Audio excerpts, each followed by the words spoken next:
ಓಂ ಶ್ರೀ ಬಾಲಾಯ ನಮಃ. ಪುಷ್ಪ ಸಮರ್ಪಯಾಮಿ.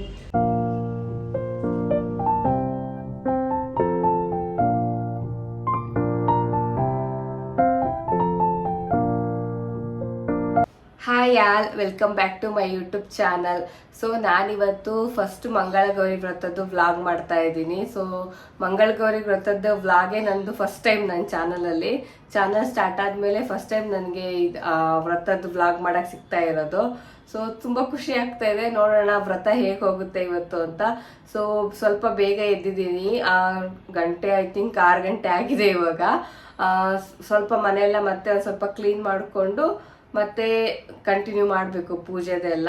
ಸೊ ಫಸ್ಟ್ ಇವಾಗ ಒಂದ್ಸತಿ ಮನೆಯೆಲ್ಲ ಕ್ಲೀನ್ ಮಾಡ್ಕೊಂಡ್ಬಿಡೋಣ. ಯಾಕೆ ಅಂದರೆ ದೇವ್ರನ್ನ ಕೂರಿಸ್ಬೇಕಲ್ವ. ನಿನ್ನೆ ಒಂದ್ಸತಿ ಎಲ್ಲ ಮನೆಯೆಲ್ಲ ಕ್ಲೀನ್ ಮಾಡಿಕೊಂಡೆ ನಾನು ಪೂಜೆದೆಲ್ಲ ಆಲ್ಮೋಸ್ಟ್ ಪ್ರಿಪ್ರೇಷನ್ ಸ್ಟಾರ್ಟ್ ಮಾಡಿದ್ದೆ. ಒಂದ್ಸತಿ ಮತ್ತೆ ಮನೆಯೆಲ್ಲ ಶುದ್ಧ ಮಾಡ್ಕೊಬೇಕು. ಸೊ ಕೆಲಸ ಸ್ಟಾರ್ಟ್ ಮಾಡೋಣ. ಇದು ನಂದು ಲಾಸ್ಟ್ ವ್ಲಾಗ್ದೆ ಕಂಟಿನ್ಯೂಷನ್ ಮಾಡ್ತಾ ಇದ್ದೀನಿ, ಪಾರ್ಟ್ 2 ಥರ. ಲಾಸ್ಟ್ ವ್ಲಾಗಲ್ಲಿ ನಾನು ದೇವ್ರ ಐಟಮ್ಗಳನ್ನೆಲ್ಲ ತೊಳೆದಿಟ್ಟಿದೆ ಅಲ್ವಾ, ಅದೆಲ್ಲ ಇವಾಗ ಡ್ರೈ ಆಗಿದೆ. ಸೊ ಅದಕ್ಕೆ ನಾನು ಇವಾಗ ಗಂಧ, ಅರಿಶಿನ, ಕುಂಕುಮ ಎಲ್ಲ ದೀಪಗಳಿಗೆ ಹಚ್ತಾ ಇದ್ದೀನಿ. ಈ ರೀತಿ ದೀಪಗಳಿಗೆ ಎಲ್ಲ ನಾವು ಹಚ್ಚೋದ್ರಿಂದ ಅದೊಂಥರ ಮಾನಸಿಕ ಆ್ಯಂಡ್ ನೆಮ್ಮದಿ ಕೂಡ ಕೊಡುತ್ತೆ, ಆ್ಯಂಡ್ ಒಂಥರ ಪಾಸಿಟಿವ್ ಎನರ್ಜಿ. ಈ ದೀಪಗಳನ್ನ ನಾವು ದೇವರ ಸಂಕೇತ ಅಂತ ಕೂಡ ಅನ್ಕೊಂತೀವಿ ಅಲ್ಲ. ಸೊ ದೇವ್ರನ್ನ ವೆಲ್ಕಮ್ ಮಾಡೋದಕ್ಕೆ ಒಂಥರ ಈ ದೀಪಗಳು ಒಂಥರ ಮೇನ್ ಕಾರಣ. ಆ್ಯಂಡ್ ಕೆಲವರು ಇದನ್ನ ದೀಪಗಳನ್ನ ದೇವರ ಪ್ರತಿಕೃತಿ ಅಂತ ಕೂಡ ಅನ್ಕೊಂತಾರೆ. ಹಾಗಾಗಿ ಈ ರೀತಿ ಮಾಡೋದ್ರಿಂದ ಒಂಥರ ಪಾಸಿಟಿವ್ ಎನರ್ಜಿ ಕೂಡ ಮನೇಲಿ ಚೆನ್ನಾಗಿರುತ್ತೆ. ಮತ್ತೆ ದೇವ್ರ ಮುಂದೆ ಈ ರೀತಿ ನಾವು ಎಲ್ಲ ಕುಂಕುಮ ಹಚ್ಚಿ ಅದಕ್ಕೂ ಅಷ್ಟೇ ಕಂಕಣಗಳನ್ನ ಕಟ್ತೀವಿ ಅಲ್ಲ, ಆ ರೀತಿ ಎಲ್ಲ ಮಾಡೋದ್ರಿಂದ ಒಂಥರ ದೇವರಿಗೂ ಬಂದ ತಕ್ಷಣ ಖುಷಿ ಆಗುತ್ತೆ ಅಂತ ಅಂತಾರೆ. ಬಟ್ ನನಗೆ ಅದ್ರ ಬಗ್ಗೆ ಅಷ್ಟು ಐಡಿಯಾ ಇಲ್ಲ. ನನಗೇನು ದೊಡ್ಡವ್ರು ಏನು ಹೇಳ್ಕೊಟ್ಟಿರ್ತಾರೋ ಅಥವಾ ನಮ್ಮ ಮನೆಗಳಲ್ಲಿ ಏನು ಸಂಪ್ರದಾಯ ಫಾಲೋ ಮಾಡಿರ್ತಾರೋ ನಾನು ಅದನ್ನೇ ಮಾಡ್ತೀನಿ ಅಷ್ಟೇ. ಆ್ಯಂಡ್ ನೆಕ್ಸ್ಟು ನಾನಿಲ್ಲಿ ಇವಾಗ ಕಂಕಣ ರೆಡಿ ಮಾಡ್ಕೊತಾ ಇದ್ದೀನಿ. ನಾನು 4 ಕಂಕಣ ಮಾಡ್ತಾ ಇದ್ದೀನಿ. 2 ಕಂಕಣ ದೀಪಕ್ಕೆ ಕಟ್ಟಕ್ಕೆ ಆ್ಯಂಡ್ 2 ಕಂಕಣ ನಮ್ಮಿಬ್ರಿಗೆ ಕಟ್ಕೊಳೋದಕ್ಕೆ. ಆ್ಯಂಡ್ ಕೆಲವರು ಇಲ್ಲಿ ಕಂಕಣನ ಒಂದೇ ಎಳೆಯಲ್ಲೂ ಕೂಡ ಮಾಡ್ತಾರೆ. ಆ್ಯಂಡ್ ಕೆಲವರು 5 ಎಳೆ 5 ಗಂಟು ಅಥವಾ 9 ಎಳೆ 9 ಗಂಟು ಕೂಡ ಮಾಡ್ಕೊತಾರೆ. ಬಟ್ ನಾನಿಲ್ಲಿ ಮಂಗಳಗೌರಿ ವ್ರತದ ಬುಕ್ಕಲ್ಲಿ ಹೇಗೆ ಕೊಟ್ಟಿರ್ತಾರೋ ಅದೇ ರೀತಿನೇ ಮಾಡ್ತೀನಿ. ಅದರಲ್ಲಿ 16 ಎಳೆ 16 ಗಂಟೆ ಅಂತಲೇ ಕೊಟ್ಟಿದ್ದಾರೆ. ಸೊ ನಾನು ಅದನ್ನೇ ಫಾಲೋ ಮಾಡ್ತೀನಿ. ಸ್ವಲ್ಪ ಜನ ವರಮಹಾಲಕ್ಷ್ಮಿ ವ್ರತಕ್ಕೂ ಕೂಡ 16 ಎಳೆ 16 ಗಂಟು ಅಥವಾ 9 ಎಳೆ 9 ಗಂಟು ಹಾಕ್ತಾರೆ. ಮಡಿವಾಳದಿಂದ ಇಷ್ಟು ಹೂವು ತೊಗೊಂಡು ಬಂದಿದ್ದೀನಿ. ಸ್ವಲ್ಪ ಬಿಡಿ ಹೂ ಎಲ್ಲ ತೊಗೊಂಡು ಬಂದಿದ್ದೀನಿ. ಸ್ವಲ್ಪ ಬೇಕಾಗುತ್ತೆ ಎಲ್ಲ ಪೂಜೆಗೆ ಎಲ್ಲದಕ್ಕೂ ಅಂತ ಇಷ್ಟು ಬಿಡಿ ಹೂ ತೊಗೊಂಡಿದ್ದೀನಿ.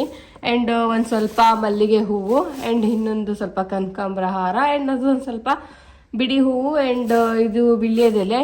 ಇಷ್ಟೇನಾ ಹೂವು ಅಷ್ಟಲ ವೀಳ್ಯದೆಲೆ ಇಷ್ಟು ತೊಗೊಂಡು ಬಂದಿದ್ದೀನಿ. ಆ್ಯಂಡ್ ಒಂದು ಸ್ವಲ್ಪ 5 ಥರದ ಹಣ್ಣು ಕೂಡ ತೊಗೊಂಡು ಬಂದಿದ್ದೀನಿ. ಸೊ ಇವಾಗ ಹೂವನ್ನೆಲ್ಲ ಕಂಕಣ ಎಲ್ಲ ಇವಾಗಲೇ ರೆಡಿ ಮಾಡಿ ಇಟ್ಕೊಬೇಕು. ಅದಕ್ಕೆ ಎಲ್ಲ ಇವಾಗ ತೆಗ್ದಿದ್ದೀನಿ ಹೂವನ್ನೆಲ್ಲ. ಸೊ ಅದನ್ನು ಒಂದು ಮಾಡಿಟ್ಬಿಟ್ರೆ ಒಂದು ಸ್ವಲ್ಪ ಈಸಿ ಆಗುತ್ತೆ. ಮತ್ತೆ ಇನ್ನು ತುಂಬ ಕೆಲಸಗಳು ಪೆಂಡಿಂಗ್ ಇರೋದ್ರಿಂದ ನೆಕ್ಸ್ಟು ನಾನಿಲ್ಲಿ ತಂದಿರೋ ವೀಳ್ಯದೆಲೆಯಲ್ಲಿ ಒಂದು 5 ವೀಳ್ಯದೆಲೆನ ಮಾತ್ರ ತುಂಬ ಚೆನ್ನಾಗಿರೋದನ್ನು ಸಪ್ರೇಟಾಗಿ ತೆಗೆದಿಟ್ಕೊತಾ ಇದ್ದೀನಿ, ಅದು ಕಳಶಕ್ಕೆ ಹಾಕೋಕ್ಕೆ. ಕೆಲವರು ಮಾವಿನ ಎಲೆ ಕೂಡ ಯೂಸ್ ಮಾಡ್ತಾರೆ. ನನಗೆ ಮಾವಿನ ಎಲೆಯಲ್ಲಿ ಅರ್ಜೆಂಟಾಗಿ ಸಿಕ್ಕಿಲ್ಲ, ಅದಕ್ಕೆ ವೀಳ್ಯದೆಲೆನೇ ನಾನು ಯೂಸ್ ಮಾಡ್ತಾ ಇದ್ದೀನಿ. ಕಳಶ ತುಂಬ ದೊಡ್ಡ ಇತ್ತು ಅಂದರೆ ನಾವು 5 ವೀಳ್ಯದೆಲೆ ಇಡ್ಬೋದು, ಅಥವಾ ಕಳಶ ಸ್ವಲ್ಪ ಚಿಕ್ಕ ಇತ್ತು ಅಂದರೆ 3 ವೀಳ್ಯದೆಲೆ ಇಟ್ಟರು ಆಗುತ್ತೆ. ವೀಳ್ಯದೆಲೆ ಅಥವಾ ಮಾವಿನ ಎಲೆ ಎರಡರಲ್ಲಿ ಯಾವ್ದು ಸಿಗುತ್ತೋ ಅದನ್ನು ಕೂಡ ಇಡ್ಬೋದು. ನೆಕ್ಸ್ಟು ನಾನಿಲ್ಲಿ ಮತ್ತೆ ಬೇರೆ ಎಲೆಗಳನ್ನ ತಗೊಂಡು ನಾನಿಲ್ಲಿ ದೀಪಕ್ಕೆ 2 ಕಂಕಣ ರೆಡಿ ಮಾಡ್ತಾ ಇದ್ದೀನಿ. 2 ವೀಳ್ಯದೆಲೆ, 1 ಸೇವಂತಿಗೆ ಹೂನ ಹಾಕ್ಬಿಟ್ಟು ಗಂಟು ಕಟ್ತಾ ಇದ್ದೀನಿ. ಈ ಥರ 2ನ್ನ ನಾನು ದೀಪಕ್ಕೆ ಕಟ್ಟಕ್ಕೆ ಮಾಡ್ಕೊತಾ ಇದ್ದೀನಿ. ಇನ್ನು 2ನ್ನ ಇವಾಗ ನಮಗೆ ಕಟ್ಕೊಳಕ್ಕೆ ಮಾಡ್ಕೊಬೇಕು. ಆ್ಯಂಡ್ ಅದಕ್ಕೆ ನಾನು ವೀಳ್ಯದೆಲೆ ಏನು ಯೂಸ್ ಮಾಡಲ್ಲ, ಜಸ್ಟು ಹೂನ ಮಾತ್ರ ಯೂಸ್ ಮಾಡ್ತೀನಿ. ನಾನು ಆಲ್ರೆಡಿ ದಾರ ರೆಡಿ ಮಾಡಿ ಇಟ್ಕೊಂಡಿದ್ದೆಲ್ಲ ಅದು ವೈಟ್ ಕಲರ್ ಇತ್ತು. ಸೊ ಯಾವಾಗಲೂ ಅರ್ಶಿನ ಕಲರ್ ದಾರದಲ್ಲೇ ಮಾಡಬೇಕು, ಅದೊಂಥರ ಪಾಸಿಟಿವ್ ಎನರ್ಜಿ. ನಿಮ್ಗೆ ಅರ್ಶಿನ ಕಲರ್ ದಾರ ಡೈರೆಕ್ಟಾಗೂ ಸಿಗುತ್ತೆ ರೆಡಿ. ಬಟ್ ನಾನಿಲ್ಲಿ ಯಾವಾಗಲೂ ವೈಟ್ ಕಲರ್ ತೊಗೊಂಡು ನಾನೇ ಮನೇಲಿ ಅರ್ಶಿನ ಕಲರ್ನ ಯೂಸ್ ಮಾಡಿಬಿಟ್ಟು ಅರ್ಶಿನ ದಾರ ಮಾಡ್ಕೊತೀನಿ. ಅದೊಂಥರ ತುಂಬ ಶುದ್ಧ ಅಂತ ನನಗೆ ಫೀಲ್ ಆಗುತ್ತೆ. ಅದಕ್ಕೆ ನಾನು ಯಾವಾಗಲೂ ವೈಟ್ ಕಲರ್ ದಾರನೇ ಪರ್ಚೇಸ್ ಮಾಡೋದು. ಇಲ್ಲೂ ಅಷ್ಟೇ ನಾನು ಇವಾಗ ದಾರನ ತೊಗೊಂಡು ಆಲ್ರೆಡಿ ನಮಗೆ ಮತ್ತು ಸಿದ್ದುಗೆ ಇಬ್ರಿಗೂ ಒಂದೊಂದು ಕಂಕಣನ ರೆಡಿ ಮಾಡಿ ಇಟ್ಕೊತಾ ಇದ್ದೀನಿ. ಸೊ ಕಂಕಣ ಕೂಡ ಇವಾಗ ರೆಡಿ ಆಗಿದೆ, ಸಿಂಪಲ್ಲಾಗೇ ಮಾಡಿದ್ದೀನಿ. ಕೆಲವರು ಇದಕ್ಕೆ ವೀಳ್ಯದೆಲೆ ಕೂಡ ಕಟ್ತಾರೆ, ಬಟ್ ನಾನಿಲ್ಲಿ ಸಿಂಪಲ್ಲಾಗಿ ಬರೀ ಹೂನ ಮಾತ್ರ ಯೂಸ್ ಮಾಡಿಬಿಟ್ಟು ಕಂಕಣನ ಮಾಡಿದ್ದೀನಿ. ನೆಕ್ಸ್ಟು ನಾನಿಲ್ಲಿ ಬತ್ತಿ ದೇವರಿಗೆ ಇಡೋದಕ್ಕೆ ಎಲ್ಲ ನಾನು ಎಣ್ಣೆಗೆ ಹಾಕ್ಬಿಟ್ಟು ಸ್ವಲ್ಪ ನೆನೆಸಿಟ್ಕೊಂಡಿದ್ದೀನಿ. ಈ ರೀತಿ ಬತ್ತಿಗಳನ್ನ ನೆನೆಸಿ ಇಟ್ಕೊಂಡು ಆಮೇಲೆ ಯೂಸ್ ಮಾಡೋದ್ರಿಂದ ದೀಪಗಳು ಸ್ವಲ್ಪ ಕಡಿಮೆ ಆಯಿಲ್ನ ಅಬ್ಸರ್ವ್ ಮಾಡುತ್ತೆ ಅಂತ ಹೇಳ್ತಾರೆ. ಬಟ್ ನನಗಿದನ್ನು ನಮ್ಮಮ್ಮ ಶೃಂಗೇರಮ್ಮ ಅವರೆಲ್ಲ ನನಗೆ ಹೇಳ್ಕೊಟ್ಟಿರೋದು. ಸೊ ಅವರೆಲ್ಲ ಏನು ಹೇಳ್ಕೊಟ್ಟಿರ್ತಾರೋ ನಾನು ಹಾಗೆ ಫಾಲೋ ಮಾಡ್ತೀನಿ. ಸೊ ನಾನಿಲ್ಲಿ ಒಂದು 8 ದೀಪಗಳನ್ನ ರೆಡಿ ಮಾಡಿ ಇಟ್ಕೊಂಡಿದ್ದೀನಿ, ಬತ್ತಿ ಎಲ್ಲ ಹಾಕ್ಬಿಟ್ಟು. ಇವಾಗ ನೆಕ್ಸ್ಟು ನನೀಗ ಮೇನ್ ಅಂದರೆ ಇದೆ ಎಲ್ಲದಕ್ಕಿಂತ ಮೇನ್ ಕೆಲಸ ಕಳಶ ರೆಡಿ ಮಾಡ್ತಾ ಇರೋದು, ಕಳಶಕ್ಕೆ ಕಾಯಿ ರೆಡಿ ಮಾಡ್ತಾ ಇರೋದು. ಸೊ ನಾನಿಲ್ಲಿ ಒಂದು ನೀರಿರುವಂಥ ಕಾಯಿನ ತೊಗೊಂಡಿದ್ದೀನಿ. ಯಾವಾಗಲೂ ನಾವು ಕಳಶಕ್ಕೆ ಕಾಯಿ ಇಡಬೇಕಾದ್ರೆ ಅದು ನೀರು ಇರಬೇಕು. ಆ್ಯಂಡ್ ಈ ರೀತಿ ನಾವು ಅಲ್ಲಿ ಕಣ್ಣು ಅಂತ ಇರುತ್ತೆ ಅಲ್ವಾ, ಕಾಯಲ್ಲಿ 3 ಕಣ್ಣು, ಆ ಕಣ್ಣು ಕಾಣಬಾರ್ದು ಅಂತ ಹೇಳ್ತಾರೆ. ಅದಕ್ಕೆ ಜಾಸ್ತಿ ಜುಟ್ಟಿರೋಂಥ ಕಾಯಿನೇ ತೊಗೊಳ್ಬೇಕು. ಸೊ ನಾನಿಲ್ಲಿ ಫುಲ್ಲು ಜುಟ್ಟಿರೋಂಥ ಕಾಯಿನ ತೊಗೊಂಡು ಅದರಲ್ಲಿ ಫುಲ್ ನೀರು ಕೂಡ ಚೆನ್ನಾಗೇ ಇದೆ. ಅದನ್ನು ಸ್ವಲ್ಪ ನಾನು ಕೆಳಗಡೆ ಎಲ್ಲ ಕಾಯಿನ ಕ್ಲೀನ್ ಮಾಡ್ಕೊಂಡಿದ್ದೀನಿ. ನೀವು ಚಾಕುನ ಯೂಸ್ ಮಾಡಿಬಿಟ್ಟು ನೀಟಾಗಿ ಅದನ್ನು ಕ್ಲೀನ್ ಮಾಡಿಕೊಂಡ್ರೆ ಕ್ಲೀನ್ ಆಗುತ್ತೆ. ಆ ರೀತಿ ಕ್ಲೀನ್ ಮಾಡೋದ್ರಿಂದ ನಾವು ಈ ಥರ ಅರ್ಶಿಣದಿಂದ ಲೇಪನ ಮಾಡ್ತೀವಲ್ಲ, ಅದು ತುಂಬ ಚೆನ್ನಾಗಿ ಹಿಡ್ಕೊಳುತ್ತೆ. ನೀವೀಗ ತುಂಬ ಕಾಯಿದು ಸಿಪ್ಪೆ ನಾರು ಅದೆಲ್ಲ ಇತ್ತು ಅಂದರೆ ನಿಮಗೆ ಅದು ಅಷ್ಟೊಂದು ನೀಟಾಗಿ ಹಿಡ್ಕೊಳಲ್ಲ. ಅದಕ್ಕೆ ಈ ಥರ ಒಂದು ಸ್ವಲ್ಪ ನೀಟಾಗಿ ಕ್ಲೀನ್ ಮಾಡ್ಕೊಬೇಕು. ಬಟ್ ನೀವು ಕ್ಲೀನ್ ಮಾಡಬೇಕಾದ್ರೂ ಅಷ್ಟೇ, ನೀವು ದೇವ್ರಿಗೆ ನಾನು ಆ ಲಾಸ್ಟ್ ವ್ಲಾಗಲ್ಲೇ ಹೇಳಿರೋ ಥರ ಐಟಮ್ಗಳನ್ನ ಎಲ್ಲ ಸಪ್ರೇಟಾಗಿ ಇಟ್ಕೊಂಡಿರಬೇಕು. ನಾನಿಲ್ಲಿ ದೇವ್ರಿಗೆ ಯೂಸ್ ಮಾಡೋವಂಥ ಚಿಕ್ಕ ಚಿಕ್ಕ ಪಾತ್ರೆಯಿಂದ ಹಿಡಿದು ಒಂದೊಂದು ನೈಫು, ಈವನ್ ಸೀಸರು ಎಲ್ಲದನ್ನು ಸಪ್ರೇಟಾಗೆ ನಾನು ಇಟ್ಕೊಂಡಿದ್ದೀನಿ. ಅದನ್ನು ಯೂಸ್ ಮಾಡಿದ್ದನ್ನು ಮತ್ತೆ ನಾನು ಎಲ್ಲೂ ಕುಕ್ಕಿಂಗಿಗೆಲ್ಲ ಆ ಥರ ಯೂಸ್ ಮಾಡಲ್ಲ ನಾನು. ಇವಾಗ ಅದಕ್ಕೆ ನಾನು ಒಂದು ನೈಫ್ ತೊಗೊಂಡು ನೀಟಾಗಿ ಕ್ಲೀನ್ ಮಾಡಿಕೊಂಡು ಸ್ವಲ್ಪ ಅರಿಶಿಣಕ್ಕೆ ನೀರು ಹಾಕ್ಕೊಂಡು ನೀಟಾಗಿ ನಾನು ಫುಲ್ ಕಾಯಿನ ಲೇಪನ ಮಾಡ್ತಾ ಇದ್ದೀನಿ. ಸೊ ಈ ಥರ ಫುಲ್ಲು ಲೇಪನ ಮಾಡಬೇಕು, ಎಲ್ಲೂ ಗ್ಯಾಪ್ ಕೂಡ ಬಿಡಬಾರ್ದು. ನೀಟಾಗಿ ನಿಮಗೆ ಕಾಯಿ ಮೇಲ್ಗಡೆ ಜುಟ್ಟೆಲ್ಲ ಇರುತ್ತೆ ಅಲ್ವಾ, ಅದಕ್ಕೂ ಅಷ್ಟೇ ಫುಲ್ ಪ್ಯಾಚ್ ವರ್ಕ್ ಥರ ಏನು ಮಾಡಬಾರ್ದು, ಫುಲ್ ನೀಟಾಗೇ ಲೇಪನ ಮಾಡಬೇಕು. ಇವಾಗ ಕಾಯಿಗೆ ಯಾಕೆ ಈ ರೀತಿ ಅರ್ಶಿನ ಲೇಪನ ಮಾಡ್ತಾರೆ ಅಂದರೆ, ನಾವೀಗ ಈ ಕಾಯಿನೇ ಅಥವಾ ದೇವರು ಅಂತ ಹೇಳಿಬಿಟ್ಟು ನಾವು ಕೂರಿಸ್ತಾ ಇರೋದ್ರಿಂದ ಫಸ್ಟು ನಾವು ಏನೇ ಕೂರಿಸೋದಕ್ಕಿಂತ ಮುಂಚೆ ದೇವ್ರನ್ನ ಕಾಯಿನ ಯಾವ್ದಾದ್ರು ಅಂತ ಶುದ್ಧ ಮಾಡಬೇಕು ಅಂತ ಹೇಳ್ತಾರೆ. ಅದಕ್ಕೆ ಇದು ಅರ್ಶಿನದಿಂದ ಒಂಥರ ಈ ಲೇಪನ ಮಾಡೋದು ಒಂಥರ ಶುದ್ಧವಾದ ಸಂಕೇತ. ಅದಕ್ಕೆ ಈ ರೀತಿ ಅರ್ಶಿನದಿಂದ ಲೇಪನ ಮಾಡ್ತಾರೆ. ಫುಲ್ ನಾನಿಲ್ಲಿ ನೀಟಾಗಿ ಲೇಪನ ಮಾಡಿದ್ದೀನಿ. ಅದೊಂದು ಸ್ವಲ್ಪ ಡ್ರೈ ಆಗೋಕ್ಕೆ ಬಿಡಬೇಕು. ನಾನೀಗ ಬೇರೆ ಒಂದು ಪ್ಲೇಟಲ್ಲಿ ಇಟ್ಬಿಟ್ಟು ಹಾಗೆ ಡ್ರೈ ಆಗೋಕ್ಕೆ ಇಟ್ಟಿದ್ದೆ. ಅದೀಗ ಫುಲ್ಲು ಡ್ರೈ ಆಗಿದೆ. ನೆಕ್ಸ್ಟ್ ಇವಾಗ ಅದಕ್ಕೆ ನಾನೀಗ ಕುಂಕುಮದಿಂದ ಸ್ವಲ್ಪ ಅಲಂಕಾರ ಮಾಡ್ತಾ ಇದ್ದೀನಿ. ಅಲಂಕಾರ ಅನ್ನೋದಕ್ಕಿಂತ ಅದು ಒಂಥರ ತಿಲಕ ಥರ ಇಡ್ತಾ ಇದ್ದೀನಿ. ಸೊ ಈ ರೀತಿ ತಿಲಕನ ಕೆಲವರು ಪೇಪರ್ನ ಯೂಸ್ ಮಾಡಿಬಿಟ್ಟು ಪೇಪರ್ನ ಕಟ್ ಮಾಡಿಬಿಟ್ಟು ಅದರಿಂದ ಡೆಕೋರೇಷನ್ ಥರ ಎಲ್ಲ ಮಾಡ್ತಾರೆ. ಬಟ್ ನಾನು ಆ ಥರ ಎಲ್ಲ ಏನೂ ಮಾಡಲ್ಲ. ನಾನೀಗ ದೇವರಿಗೆ ಸಂಬಂಧಪಟ್ಟಿದ್ದು ಲಾಸ್ಟಿಗೆ ದೇವ್ರಿಗೆ ಇಡೋಂಥದ್ದು ಏನೇ ಬಂತು ಅಂದರೂ ಎಷ್ಟು ಸಿಂಪಲ್ ಆಗುತ್ತೋ ಅಷ್ಟು ಭಕ್ತಿಯಿಂದ ಮಾಡೋಕ್ಕೆ ಟ್ರೈ ಮಾಡ್ತೀನಿ. ಆ ರೀತಿ ಮಾಡೋದು ತಪ್ಪು ಅಂತ ಏನೂ ಅಲ್ಲ, ಬಟ್ ನಂಗೆ ಅದಷ್ಟು ಇಷ್ಟ ಆಗಲ್ಲ. ಈ ರೀತಿ ಕೈನಲ್ಲೇ ನಾನು ಈ ಥರ ಬರೆಯೋದು ಅಂದರೆ ನನಗೆ ತುಂಬ ಇಷ್ಟ ಆಗುತ್ತೆ. ಅದಕ್ಕೆ ನಾನು ಯಾವಾಗ್ಲೂ ಪ್ರತಿ ವರ್ಷವೂ ನಾನು ಇರ್ತೀನಿ ಕುಂಕುಮನ ಕೈನಲ್ಲೇ ಕಾಯಿ ಮೇಲೆ ಬರೆಯೋದಕ್ಕೆ ಇಷ್ಟಪಡ್ತೀನಿ. ಸೊ ಈ ಸತಿನೂ ಅದೇ ರೀತಿಯೇ ಮಾಡಿದ್ದೀನಿ. ಸ್ವಲ್ಪ ದಪ್ಪ ಮತ್ತು ತಿಕ್ಕಾಗಿ ಕೂಡ ಬರೆದಿದ್ದೀನಿ. ತುಂಬ ಚೆನ್ನಾಗಿ ಬಂದಿದೆ. ಸೊ ಇದನ್ನ ಇವಾಗ ಹಾಗೆ ಇಡ್ತಾ ಇದ್ದೀನಿ. ಸ್ವಲ್ಪ ಅದು ಡ್ರೈ ಆಗಬೇಕು. ಸ್ವಲ್ಪ ಇನ್ನೂ ಸ್ವಲ್ಪ ಕೈಗೆಲ್ಲ ಅಂಟ್ತಾ ಇದೆ. ಕಾಯಿ ಕೂಡ ತುಂಬ ಹೊತ್ತು ಇಟ್ಟಿರಲಿಲ್ಲ, ನಾನೊಂದು 10 to 15 ಮಿನಿಟ್ಸ್ ಇಟ್ಟಿದ್ದೆ ಅಷ್ಟೇ. ಸೊ ನೆಕ್ಸ್ಟ್ ಇವಾಗ ಮೇನ್ ಅಂದರೆ ದೇವ್ರ ಮುಖವಾಡ, ಅದನ್ನು ಕೂಡ ರೆಡಿ ಮಾಡ್ಕೊಬೇಕು. ಸೊ ನಾನಿಲ್ಲಿ ಬೆಳ್ಳಿ ಮುಖವಾಡನ ತೊಗೊಂಡಿದ್ದೀನಿ. ಬೆಳ್ಳಿ ಮುಖವಾಡ ತೊಗೊಳಕ್ಕೆ ಆಗಿಲ್ಲ ಅಂದರೆ ಮಣ್ಣಿನ ಮುಖವಾಡ ಬರುತ್ತೆ. ಮಣ್ಣಿನ ಮುಖವಾಡಕ್ಕೆ ಕಲರ್ ಎಲ್ಲ ಪೇಂಟ್ ಮಾಡಿರ್ತಾರೆ ಅಲ್ವಾ, ಆ ಮುಖವಾಡ ಕೂಡ ಯೂಸ್ ಮಾಡಬಹುದು. ಅದು ಬಿಟ್ಟು ನನಗೆ ಜರ್ಮನ್ ಸಿಲ್ವರ್ ಇವಾಗ ತುಂಬ ಟ್ರೆಂಡಿಂಗಲ್ಲಿದೆ, ಬಟ್ ಅದನ್ನಷ್ಟು ಯೂಸ್ ಮಾಡಬಾರ್ದು ಅಂತ ಹೇಳ್ತಾರೆ. ನನಗಷ್ಟು ಐಡಿಯಾ ಇಲ್ಲ. ನಾನು ಮಣ್ಣಿಂದ ಯೂಸ್ ಮಾಡ್ತಿದ್ದೆ, ಇಲ್ಲಾಂದರೆ ಇವಾಗ ಬೆಳ್ಳಿದಿರೋದಕ್ಕೆ ಬೆಳ್ಳಿದು ಯೂಸ್ ಮಾಡ್ತಾ ಇದ್ದೀನಿ ಅಷ್ಟೇ. ಸೊ ಇದೆಲ್ಲ ಲಾಸ್ಟ್ ಇಯರ್ ನಾನು ದೇವ್ರಿಗೆ ಡೆಕೋರೇಷನ್ ಮಾಡಿ ಹಾಗೆ ತೆಗೆದಿಟ್ಕೊಂಡಿರೋಂತಹ ಚಿಕ್ಕ ಚಿಕ್ಕ ಬೊಟ್ಟುಗಳಿದು. ನಾನು ಈ ಸತಿ ಏನು ಇದನ್ನು ಪರ್ಚೇಸ್ ಮಾಡೋಕ್ಕೆ ಹೋಗಿಲ್ಲ, ಜಸ್ಟ್ ಪ್ರೈಸ್ನ ಕೇಳಿದ್ದೆ ಅಷ್ಟೇ. ಲಾಸ್ಟ್ ಸತಿ ನಾನು ಏನು ಯೂಸ್ ಮಾಡಿದ್ನೋ ಅದನ್ನು ಹಾಗೆ ಮುಖವಾಡ ಜೊತೆನೇ ಪ್ಯಾಕ್ ಮಾಡಿ ಇಟ್ಟಿದ್ದೆ. ಇದನ್ನ ಇವಾಗ ಸ್ಟಿಕ್ ಆನ್ ಅಂತ ಒಂದು ಗಮ್ ಸಿಗುತ್ತೆ, ಅದನ್ನು ಯೂಸ್ ಮಾಡಿಬಿಟ್ಟು ಸ್ಟಿಕ್ ಮಾಡ್ತೀನಿ. ನಿಮಗೆ ಈ ಗಮ್ನ ಯೂಸ್ ಮಾಡೋದ್ರಿಂದ ತುಂಬ ಚೆನ್ನಾಗಿ ಸ್ಟಿಕ್ ಆನ್ ಆಗುತ್ತೆ, ಬಿದ್ದೋಗಲ್ಲ ನಾವು ಏನಾದರೂ ಮುಖವಾಡ ಕಾಣಿಸಿರೋದು. ಆ್ಯಂಡ್ ಡಬಲ್ ಟೇಪ್ ಗಮ್ಗಿಂತ ಈ ರೀತಿ ಗಮ್ನ ಈ ಥರ ಮೂರ್ತಿಗಳಿಗೆಲ್ಲ ಯೂಸ್ ಮಾಡೋದು ತುಂಬ ಚೆನ್ನಾಗಿ ಬರುತ್ತೆ. ಆ್ಯಂಡ್ ದೇವ್ರ ಮುಖವಾಡಗಳು ಅಷ್ಟೇ, ಯಾವುದು ಈ ಥರ ಅಂಟಿಸೋದ್ರಿಂದ ಅದೇನು ಹಾಳಾಗಲ್ಲ. ನಿಮಗೆ ಡಬಲ್ ಸೈಡ್ ಗಮ್ ಯೂಸ್ ಮಾಡಿದಾಗ ಏನಾಗುತ್ತೆ ಅಂದರೆ ಅದೊಂದು ಸ್ವಲ್ಪ ಅಂಟು ಥರ ಇರುತ್ತಲ್ಲ, ಅದೆಲ್ಲ ಹಾಗೆ ಮುಖವಾಡದ ಮೇಲೆ ಕುತ್ಕೊಂಡ್ಬಿಡುತ್ತೆ. ಬಟ್ ಇದು ಆ ರೀತಿ ಆಗಲ್ಲ. ಇದು ಯೂಸ್ ಮಾಡೋದ್ರಿಂದ ಡೈರೆಕ್ಟಾಗಿ ನಾವೇನಾದ್ರು ತೆಗಿಬೇಕಾದ್ರೆ ನೀಟಾಗಿ ಫುಲ್ ಕಿತ್ತು ಬರುತ್ತೆ. ಸೊ ನಾನು ಲಾಸ್ಟ್ ಇಯರ್ ತೊಗೊಂಡಿದ್ದೆ, ಅದರಲ್ಲೇ ಒಂದು ಸ್ವಲ್ಪ ಯೂಸ್ ಮಾಡಿ ಹಾಗೆ ಇಟ್ಕೊಂಡಿದ್ದೆ ಗಮ್ನ. ಅದೇ ಗಮ್ನೇ ಈ ವರ್ಷವೂ ನಾನು ಅದನ್ನೇ ಯೂಸ್ ಮಾಡಿರೋದು, ಸಪ್ರೇಟಾಗಿರೋ ತೊಗೊಳಕ್ಕೆ ಹೋಗಿಲ್ಲ. ಈ ರೀತಿ ನಾನು ತುಂಬ ಸಿಂಪಲ್ ಆಗೇ ಮುಖವಾಡಗಳು ಡೆಕೋರೇಷನ್ ಮಾಡ್ತೀನಿ. ಆ್ಯಂಡ್ ಕೆಲವರು ಲಿಪ್ಸ್ಟಿಕ್ ಎಲ್ಲ ಹಚ್ತಾರೆ ಆ್ಯಂಡ್ ಐಲೈನರ್ನೆಲ್ಲ ಇಡ್ತಾರೆ. ಆ ರೀತಿ ಎಲ್ಲ ಇಡಬಾರ್ದು ಅಂತ ಹೇಳ್ತಾರೆ, ಬಟ್ ಅದು ಇಡೋರ್ದು ನನಗೆ ಅಷ್ಟು ಗೊತ್ತಿಲ್ಲ. ನಾನು ಅದ್ರ ಬಗ್ಗೆ ಏನು ಹೇಳಕ್ಕೆ ಹೋಗಲ್ಲ. ಬಟ್ ನನಗೆ ಗೊತ್ತಿರಂಗೆ ಅಥವಾ ನಮಗೆಲ್ಲ ಗುರುಗಳು ಹೇಳಿರಂಗೆ ಆ ರೀತಿ ಎಲ್ಲ ಮಾಡಬಾರ್ದು ಅಂತಲೇ ಹೇಳಿರೋದು. ಅದಕ್ಕೆ ನಾನು ಆ ರೀತಿ ಎಲ್ಲ ಮಾಡಲ್ಲ. ಆ್ಯಂಡ್ ಇನ್ನು ಕೆಲವರು ಸ್ವಲ್ಪ ಜನ ಮುಖವಾಡಗಳಿಗೆ ಎಲ್ಲ ಈ ಥರ ಹೋಲ್ ಮಾಡಿಬಿಟ್ಟು ಅದಕ್ಕೆ ಜುಮ್ಕ ಎಲ್ಲ ಹಾಕೋಕ್ಕೆ ಹೋಲ್ ಕೂಡ ಮಾಡ್ತಾರೆ. ಬಟ್ ನಂಗೆ ಅದಷ್ಟು ಐಡಿಯಾ ಇಲ್ಲ. ಕೆಲವ್ರು ಮಾಡ್ಬೋದು ಅಂತಾರೆ, ಕೆಲವ್ರು ಮಾಡಬಾರ್ದು ಅಂತಾರೆ. ಕೆಲವ್ರು ಮುಖವಾಡನ ಊನ ಮಾಡ್ದಂಗೆ ಆಗುತ್ತೆ, ಅದು ಡ್ಯಾಮೇಜ್ ಮಾಡ್ದಂಗೆ ಆಗುತ್ತೆ ಅಂತಾರೆ. ಬಟ್ ಅದಕ್ಕೆ ನಾನು ಆ ರೀತಿ ಏನೂ ಮಾಡಿಲ್ಲ. ಮಾಡೋರು ಮೇ ಬಿ ಅವ್ರ ಕಡೆ ಎಲ್ಲ ಇರಬಹುದು ಅನಿಸುತ್ತೆ, ಹಾಗಾಗಿ ಮಾಡ್ತಾರೆ. ಸೊ ಮುಖವಾಡ ಫುಲ್ ರೆಡಿ ಆಯಿತು. ಇವಾಗ ಫೈನಲ್ ಲುಕ್ ಈ ರೀತಿ ಕಾಣಿಸ್ತಾ ಇದೆ. ಹೇಗಾಗಿದೆ ಅಂತ ನನಗೆ ಕಮೆಂಟ್ ಮಾಡಿ ಹೇಳಿ. ಆ್ಯಂಡ್ ಆಲ್ರೆಡಿ ದೀಪಗಳನ್ನ ಎಲ್ಲ ರೆಡಿ ಮಾಡಿ ಇಟ್ಕೊಂಡಿದೆ ಅಲ್ವಾ, ಆ ದೀಪಗಳಿಗೂ ಕಂಕಣ ಎಲ್ಲ ಕಟ್ಬಿಟ್ಟು ಆಲ್ರೆಡಿ ದೇವ್ರ ಮನೆ ಹತ್ರ ಎಲ್ಲ ಇಟ್ಬಿಟ್ಟಿದ್ದೀನಿ. ಅದು ದೀಪಗಳನ್ನೆಲ್ಲ ಇಟ್ಟಿರೋದು ನಾನು ವಿಡಿಯೋ ಮಾಡಿಲ್ಲ. ಆಲ್ರೆಡಿ ನನ್ಗನ್ಸ್ತಾ ಇದೆ ನಾನು ತುಂಬ ಡೀಟೇಲಾಗಿ ವಿಡಿಯೋ ಮಾಡ್ತಾ ಇದ್ದೀನಿ ಆ್ಯಂಡ್ ಡೀಟೇಲಾಗಿ ಎಲ್ಲ ಹೇಳ್ತಾ ಇದ್ದೀನಿ ಅಂತ ಅಂದ್ಕೊಂಡಿದ್ದೀನಿ. ಸ್ವಲ್ಪ ಜನಕ್ಕೆ ಏನಾದ್ರು ಬೋರ್ ಆಗ್ತಾ ಇದ್ರೆ ಸಾರಿ. ನಾನು ಯಾಕೆ ಹಿಂಗೆ ಮಾಡಿದ್ದು ಅಂದರೆ, ಯಾರಿಗಾದರೂ ಫಸ್ಟ್ ಟೈಮು ಈ ಥರ ಪೂಜೆ ಮಾಡ್ತಾ ಇದ್ರೆ ಅವರಿಗೂ ಒಂದು ಐಡಿಯಾ ಬರಲಿ, ಅಥವಾ ಯಾವ್ಯಾವ ಥರ ನಾವು ಪ್ರಿಪ್ರೇಷನ್ ಮಾಡ್ಕೊಬೇಕು ಅಂತ ಗೊತ್ತಾಗಲಿ ಅಂತ ಹೇಳಿಬಿಟ್ಟು ನಾನು ಇಷ್ಟೊಂದು ಡೀಟೇಲಾಗಿ ವಿಡಿಯೋ ಮಾಡಿರೋದು. ಐ ಹೋಪ್ ಇದು ಸ್ವಲ್ಪ ಜನಕ್ಕೆ ಹೆಲ್ಪ್ ಆಗುತ್ತೆ ಅಂತಲೂ ಅಂದ್ಕೊಂಡಿದ್ದೀನಿ. ಯಾರಿಗೆಲ್ಲ ಗೊತ್ತಿರಲ್ಲ ಅಥವಾ ಏನು ಪಾಲಿಸ್ಬೇಕು, ಹೇಗೆ ಮಾಡಬೇಕು ಅಂತ ಇದ್ದರೆ ಫಸ್ಟ್ ಟೈಮ್ ಮಾಡೋರಿಗೆ ಇದು ಹೆಲ್ಪ್ ಆಗಲಿ ಅಂತ ಹೇಳ್ಬಿಟ್ಟು ನಾನು ಈ ರೀತಿ ಮಾಡಿರೋದು ಅಷ್ಟೇ, ಡೀಟೇಲಾಗಿ ವಿಡಿಯೋನ. ಆ್ಯಂಡ್ ಅಷ್ಟು ಮಾಡಿಬಿಟ್ಟು ರಾತ್ರಿ ನಾನು ಮಲ್ಕೊಂಡ್ಬಿಟ್ಟೆ. ಆಲ್ರೆಡಿ ಲೇಟ್ ನೈಟ್ ಆಗಿಬಿಟ್ಟಿತ್ತು, ಆಲ್ಮೋಸ್ಟ್ 12:30 ಆಗಿತ್ತು. ಸೊ ಇದು ನೆಕ್ಸ್ಟ್ ಡೇ ಮಾರ್ನಿಂಗು ಎದ್ಬಿಟ್ಟು ನೀಟಾಗಿ ಮತ್ತೆ ಮನೆ ಒಂದ್ಸತಿ ಎಲ್ಲ ಕ್ಲೀನ್ ಮಾಡ್ಕೊತಾ ಇದ್ದೀನಿ. ಆ್ಯಂಡ್ ದೇವ್ರ ಮನೆ ಹತ್ರ ಆಲ್ರೆಡಿ ಅಷ್ಟು ದೇವ್ರನ್ನೆಲ್ಲ ಕೂರ್ಸೋಕ್ಕೆ ಅಷ್ಟು ಪೂಜೆಗೆ ರೆಡಿ ಮಾಡಿ ಇಟ್ಟಿದ್ದೆ ಅಲ್ವಾ, ಹಾಗಾಗಿ ಅಲ್ಲೇನು ನಾನು ಪೊರ್ಕೆ ಎಲ್ಲ ತೊಗೊಂಡೋಗಿ ಏನು ಗುಡಿಸಿಲ್ಲ. ಆ್ಯಂಡ್ ನಾನು ಮಾಪು ತೊಗೊಂಡೋಗಿ ಒರೆಸಿಲ್ಲ. ಅದಕ್ಕೆ ನಾನಲ್ಲಿ ಬಟ್ಟೆಯಿಂದನೇ ಕೈಯಲ್ಲೇ ನಾನು ಫುಲ್ ನೆಲ ಎಲ್ಲ ಒರೆಸ್ತಾ ಇದ್ದೀನಿ. ಆ್ಯಂಡ್ ಬೇರೆ ಕಡೆ ಎಲ್ಲ ನಾರ್ಮಲಾಗಿ ಮಾಪ್ ಯೂಸ್ ಮಾಡಿಬಿಟ್ಟು ನೆಲವೆಲ್ಲ ಒರೆಸಿದ್ದೀನಿ. ಆ್ಯಂಡ್ ಫುಲ್ ಮನೆಯೆಲ್ಲ ಕ್ಲೀನ್ ಮಾಡಿಕೊಂಡು, ಆ್ಯಂಡ್ ಮನೆ ಕ್ಲೀನ್ ಮಾಡ್ಬೇಕಾದ್ರೆ ಜನರಲಿ ನಾನು ಉಪ್ಪು, ಅರಿಶಿನ ಅಥವಾ ಗೋಮೂತ್ರ ಹಾಕ್ಬಿಟ್ಟು ಒರೆಸ್ತೀನಿ. ಸೊ ಇವತ್ತು ಹಾಗೇ ಮಾಡಿದ್ದೆ. ಆ್ಯಂಡ್ ನೆಕ್ಸ್ಟ್ ನಾನು ಫುಲ್ ಇವಾಗ ಹೊಸಲುಗಳಿಗೆಲ್ಲ ತೊಳೆದ್ಬಿಟ್ಟು ರಂಗೋಲಿ ಎಲ್ಲ ಹಾಕೋಣ ಅಂತ. ನಂಗೆ ಇಲ್ಲಿನೂ ಹೊರಗಡೆ ಎಲ್ಲ ರಂಗೋಲಿ ಹಾಕೋಕ್ಕಷ್ಟು ಸ್ಪೇಸ್ ಇಲ್ಲ. ಸೊ ಒಂಥರ ಫುಲ್ ಇದು ನಮ್ಮದು full step by step 3rd floor ಬರುತ್ತಲ್ವ, ಹಾಗಾಗಿ ಕೆಳಗಡೆ ಎಲ್ಲ ಮನೆಗಳಿದೆ. ಮೇನ್ ಡೋರ್ಗೆಲ್ಲ ಹೋಗ್ಬಿಟ್ಟು ಗೇಟ್ ಹತ್ರ ಎಲ್ಲ ರೋಡ್ ಆಗಿಬಿಡುತ್ತೆ. ಅದಕ್ಕೆ ನಾನು ಸಿಂಪಲ್ಲಾಗಿ ಮನೆ ಮುಂದೆ ಮಾತ್ರ ಹೊಸಲಿಗಷ್ಟೇ ನಾನು ರಂಗೋಲಿ ಹಾಕ್ಬಿಟ್ಟು ಕೈ ಮುಗಿತೀನಿ. ಮನೆ ಕ್ಲೀನಿಂಗ್ ಎಲ್ಲ ಕಂಪ್ಲೀಟ್ ಆಯಿತು. ಆ್ಯಂಡ್ ಮನೆಯೂ ಎಲ್ಲ ಶುದ್ಧ ಮಾಡಾಯಿತು. ಆ್ಯಂಡ್ ನಾನು ಫ್ರೆಶ್ ಅಪ್ ಆದೆ. ಇವಾಗ ನೆಕ್ಸ್ಟು ತುಂಬ ಕೆಲಸಗಳು ಬಾಕಿ ಇದೆ ಅಲ್ಲ, ಎಲ್ಲದನ್ನು ಜೋಡಿಸ್ಬೇಕು. ಯಾವುದು ಇನ್ನು ದೇವ್ರ ಮುಂದೆ ಜೋಡಿಸಿಲ್ಲ. ಸೊ ಎಲ್ಲ ಐಟಮ್ಸು ತಂದು ಹೇಗೆ ಕವರಲ್ಲಿ ಇಟ್ಟಿದ್ನು ಎಲ್ಲ ಹಾಗೆ ಕವರಲ್ಲೇ ಇದೆ. ಇವಾಗ ಅದನ್ನೆಲ್ಲ ತೆಗೆದು ಪೂಜೆಗೆ ರೆಡಿ ಮಾಡಬೇಕು. ಆ್ಯಂಡ್ ಸ್ವಲ್ಪ ಟೈಮ್ ಕೂಡ ಇದೆ, 11 o'clock ತನಕ ಟೈಮ್ ಇದೆ ನನಗೆ ಕಳಸ ಕೂರಿಸ್ಬಿಟ್ಟು ಪೂಜೆ ಮಾಡಲಿಕ್ಕೆ.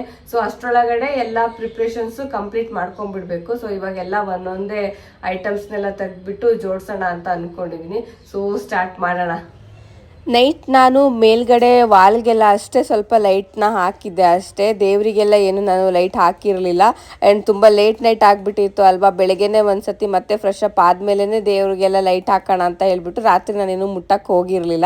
ಸೊ ಇವಾಗ ಫ್ರೆಶ್ ಆದಮೇಲೆ ದೇವ್ರಿಗೆ ಒಂದು ಸ್ವಲ್ಪ ಲೈಟ್ ಹಾಕೋಣ ಅಂತ ಹೇಳ್ಬಿಟ್ಟು ಒಂದು ಲೈಟ್ ಹಾಕಿದ್ದೀನಿ ಅಷ್ಟೇ.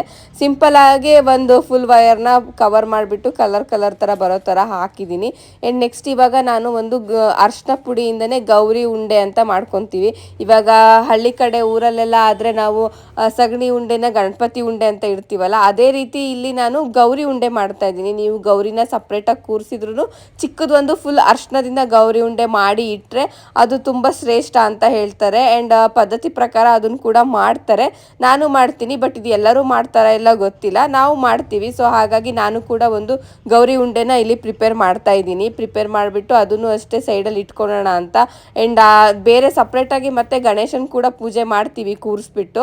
ಇಲ್ಲಿ ನೆಕ್ಸ್ಟ್ ನಾನು ಇವಾಗ ಗೆಜ್ಜೆ ವಸ್ತ್ರ ತೊಗೊಂಡಿದ್ದೀನಿ. ಗೆಜ್ಜೆ ವಸ್ತ್ರನೂ ಅಷ್ಟೇ, ಕೆಲವರು 1 ಎಳೆ ಹಾಕ್ತಾರೆ, ಕೆಲವರು 5 ಎಳೆ ಹಾಕ್ತಾರೆ. ಅದು ಅವ್ರವ್ರಿಗೆ ಬಿಟ್ಟಿರೋದು, ಅಥವಾ ಅವ್ರವ್ರು ಹೇಗೆ ಪಾಲಿಸ್ಕೊ ಬಂದಿರ್ತಾರೋ ಅದ್ರ ಮೇಲೆ. ಬಟ್ ನಾನು ಮಾತ್ರ ಇದನ್ನು ಅಷ್ಟೇ 16 ಎಳೆನೇ ಹಾಕ್ತೀನಿ ಯಾವಾಗ್ಲೂ.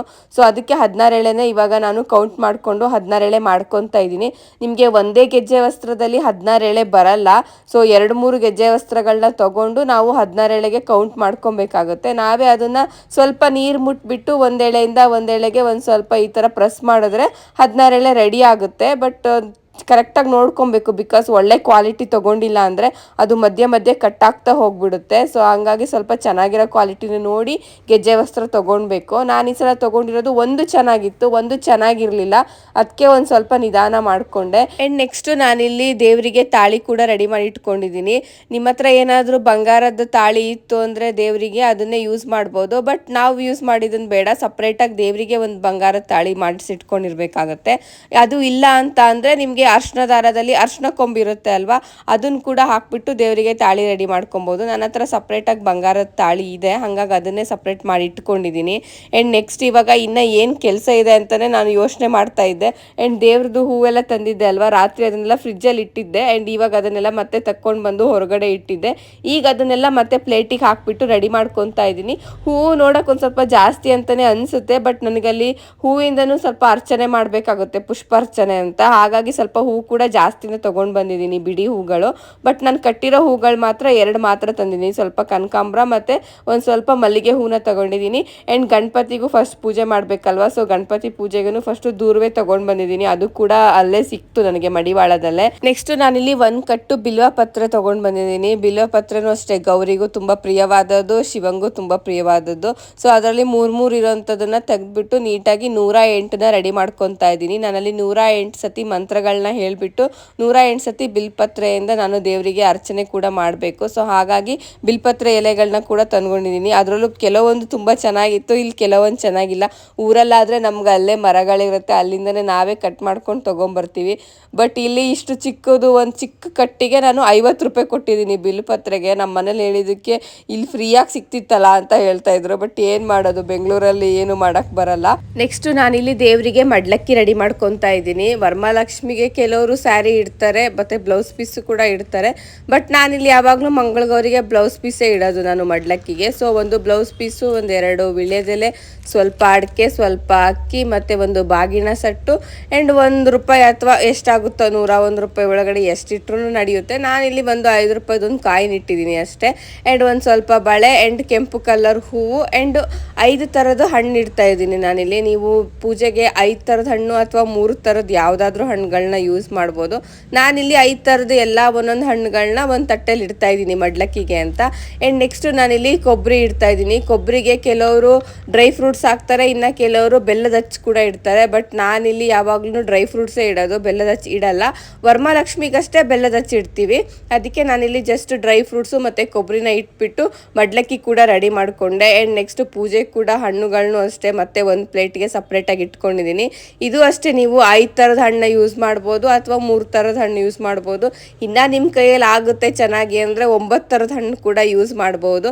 ನಾನಿಲ್ಲಿ ಒಂದು 5 ಥರದ ಡಿಫ್ರೆಂಟ್ ಹಣ್ಣುಗಳನ್ನ ಇಟ್ಟಿದ್ದೀನಿ ಅಷ್ಟೇ ಪೂಜೆಗೆ. ಆ್ಯಂಡ್ ಇನ್ನೂ ಒಂದು ತಟ್ಟೆಗೆ ಸ್ವಲ್ಪ ವೀಳ್ಯದೆಲೆ ಮತ್ತು ಅಡಿಕೆ ಕೂಡ ಹಾಕಿ ರೆಡಿ ಮಾಡಿ ಇಟ್ಕೊಂಡಿದ್ದೀನಿ.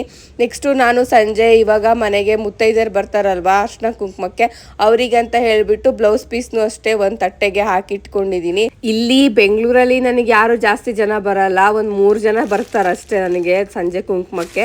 ಅದಕ್ಕೆ ನನಗೆ ಊರಲ್ಲಿ ಮಾಡೋದಂದರೆ ತುಂಬ ಇಷ್ಟ ಆಗುತ್ತೆ ಆಯಿತಾ. ಅಲ್ಲಿ ಎಲ್ಲರೂ ಬರ್ತಾರೆ ಕರೆದ ತಕ್ಷಣ ಮುತ್ತೈದೆಯರು. ನಂಗೊಂಥರ ಖುಷಿ ಅನಿಸುತ್ತೆ, ಎಲ್ಲರೂ ಬಂದು ಚೆನ್ನಾಗಿ ಮಾಡಿದ್ಯಾ ಪೂಜೆ ಚೆನ್ನಾಗಾಯ್ತಾ ಅಂತ ಹೇಳಿಬಿಟ್ಟು ಎಲ್ಲರೂ ಅರ್ಶಿನ ಕುಂಕುಮ ತೊಗೊಂಡು ಪ್ರೀತಿಯಿಂದ ಮಾತಾಡ್ಕೊಂಡು ಹೋಗ್ತಾರಲ್ವ, ಅದೊಂಥರ ತುಂಬ ಚೆನ್ನಾಗಿ ಅನಿಸುತ್ತೆ. ಈ ಸಲನೂ ನಾನು ಅದಕ್ಕೆ ಊರಿಗೆ ಹೋಗಿ ಮಾಡೋಕ್ಕೆ ವೆಯ್ಟ್ ಮಾಡ್ತಾ ಇದ್ದೀನಿ. ಸೊ ನೆಕ್ಸ್ಟ್ ಇಲ್ಲಿ ನಾನು ಒಂದು ತಟ್ಟೆಗೆ ಅದೇ ಬಾಗಿನ ಸೆಟ್ಟು ಮತ್ತು ಬಳೆಗಳನ್ನೆಲ್ಲ ರೆಡಿ ಮಾಡಿಟ್ಟಿದ್ದೀನಿ ಮುತ್ತೈದೆಯರಿಗೆ. ಇದು ಕಪ್ಪು ಕಲರ್ ಬಳೆ, ಗೌರಿ ಬಳೆ ಅಂತ ಕರಿತೀವಲ್ಲ, ಇದು ನಾನು ಗೌರಿಗಂತಲೇ ನಾನು ಸಪ್ರೇಟಾಗಿ ಮತ್ತೆ ತೊಗೊಂಡಿರೋದು. ಆಲ್ಮೋಸ್ಟ್ ಪೂಜೆಗೆ ಎಲ್ಲದೂ ರೆಡಿ ಆಗಿದೆ. ಪ್ರಸಾದ ಒಂದು ಪ್ರಿಪೇರ್ ಮಾಡಬೇಕು. ಪ್ರಸಾದ ಪ್ರಿಪೇರ್ ಮಾಡಿಕೊಂಡು ನೆಕ್ಸ್ಟ್ ಕಳಸ ಒಂದು ಇಟ್ಕೊಂಡ್ರೆ ನೆಕ್ಸ್ಟ್ ಎಲ್ಲ ಮತ್ತೆ ದೇವರಿಗೆಲ್ಲ ಅಲಂಕಾರ ಮಾಡಬೇಕು. ಸೊ ನಾನಲ್ಲಿ ನಮಗಿಲ್ಲಿ ದೇವ್ರ ಮನೆ ಎದುರುಗಡೆ ಸ್ವಲ್ಪ ಜಾಗ ಕಡಿಮೆ ಇರೋದಕ್ಕೆ ಸೊ ಪೂಜೆ ಟೈಮಿಗೆ ನಾನೆಲ್ಲ ಅಲ್ಲಿಡೋಣ ಅಂತ ಹೇಳಿಬಿಟ್ಟು ಎಲ್ಲ ನಾನು ಇಲ್ಲೇ ಅರೇಂಜ್ ಮಾಡಿ ಇಟ್ಕೊಂಡಿದ್ದೀನಿ. ಸೊ ಎವ್ರಿ ಇಯರ್ ನಾನು ಹಾಗೆ ಮಾಡೋದು, ಪೂಜೆ ಟೈಮಿಗೆ ಎಲ್ಲ ತೊಗೊಂಡೋಗಿ ಅಲ್ಲಿ ಇಡ್ತೀನಿ.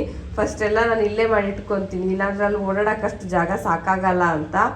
ಸೊ ಎಲ್ಲ ರೆಡಿ ಆಗಿದೆ, ಆಲ್ಮೋಸ್ಟ್ ಎಲ್ಲ ಕರೆಕ್ಟಾಗೆ ಮಾಡಿದ್ದೀನಿ ಅಂತ ಅಂದ್ಕೊಂಡಿದ್ದೀನಿ, ಯಾವಾಗಲೂ ಮಾಡೋ ರೀತಿನೇ. ಆ್ಯಂಡ್ ಮಂಗಳಗೌರಿನೂ ಇದೇ ಥರನೇ ಇರುತ್ತೆ ಆ್ಯಂಡ್ ವರಮಹಾಲಕ್ಷ್ಮಿನೂ ಇದೇ ರೀತಿ ಇರುತ್ತೆ. ಒಂದು ಸ್ವಲ್ಪ ಚೇಂಜಸ್ ಬರುತ್ತೆ ಅಷ್ಟೇ ಕೆಲವೊಂದು. ಆಲ್ಮೋಸ್ಟ್ 90% ಎರಡು ಪೂಜೆ ಒಂದೇ ಥರನೇ ಬರುತ್ತೆ.